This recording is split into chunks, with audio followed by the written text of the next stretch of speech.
Hello, നിനക്ക് ബട്ടർഫ്ലൈസിന് ഇഷ്ടമാണോ? എങ്കിൽ നമുക്ക് ബട്ടർഫ്ലൈസിനെ വെച്ചിട്ട് ഒരു വാൾ ഡെക്കോർ ഉണ്ടാക്കിയാലോ? ഈ ബട്ടർഫ്ലൈ എന്നൊക്കെ പറയുമ്പോൾ കുറച്ച് കളർഫുൾ ആയിരിക്കണ്ടേ. അപ്പം ഞാൻ ഇവിടെ ഒരു 3 ഷെയ്ഡ് ആക്രിലിക് പെയിൻ്റ് ആട്ടോ യൂസ് ചെയ്തിരിക്കുന്നത്.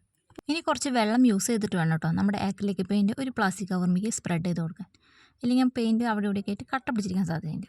ഇനി പെയിൻ്റ് ഇല്ലാത്തൊരു വിഷമിക്കണ്ട കേട്ടോ, സ്കെച്ചോ മാർക്കറോ യൂസ് ചെയ്യാവുന്നതാണ്. ഇനി നമ്മുടെ A4 ഷീറ്റ് വീഡിയോയിൽ കാണുന്ന പോലെ ഒന്ന് മടക്കിയെടുക്കാം കേട്ടോ. പിന്നെ നമുക്ക് ബട്ടർഫ്ലൈസ് ആണല്ലോ വേണ്ടത്. വരയ്ക്കാൻ അറിയാവുന്നവർക്ക് വരച്ചെടുക്കാം, അല്ലെങ്കിൽ ഇതുപോലത്തെ എളുപ്പപ്പണി ചെയ്താലും മതി കേട്ടോ. ഇത്തരത്തിൽ ഞാനൊരു 8 ബട്ടർഫ്ലൈസിനാണ് കേട്ടോ കട്ട് ചെയ്തെടുത്തത്. ഇനി നമ്മുടെ ബട്ടർഫ്ലൈക്ക് കുറച്ച് ഡിസൈനൊക്കെ കൊടുക്കണ്ടേ, അപ്പം ഞാൻ CD മാർക്കറാണ് യൂസ് ചെയ്യുന്നത്. ഇവിടെ വരെ നമ്മുടെ ബട്ടർഫ്ലൈയുടെ കാര്യങ്ങളൊക്കെ വളരെ സ്മൂത്ത് ആയിട്ടാട്ടോ പോയത്. എവിടം വരെ എനിക്ക് ഭയങ്കരമായിട്ട് ഇഷ്ടപ്പെട്ടു.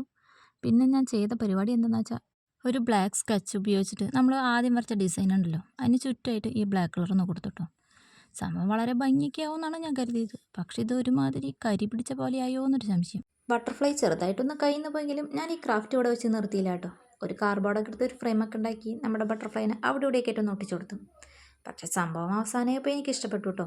കാണാൻ ചെറിയ ലുക്കൊക്കെ ഉണ്ട്. നിങ്ങൾക്ക് ഇഷ്ടപ്പെട്ട് കഴിഞ്ഞാൽ ഒരു ലൈക്കും സബ്സ്ക്രൈബൊക്കെ ആവാം.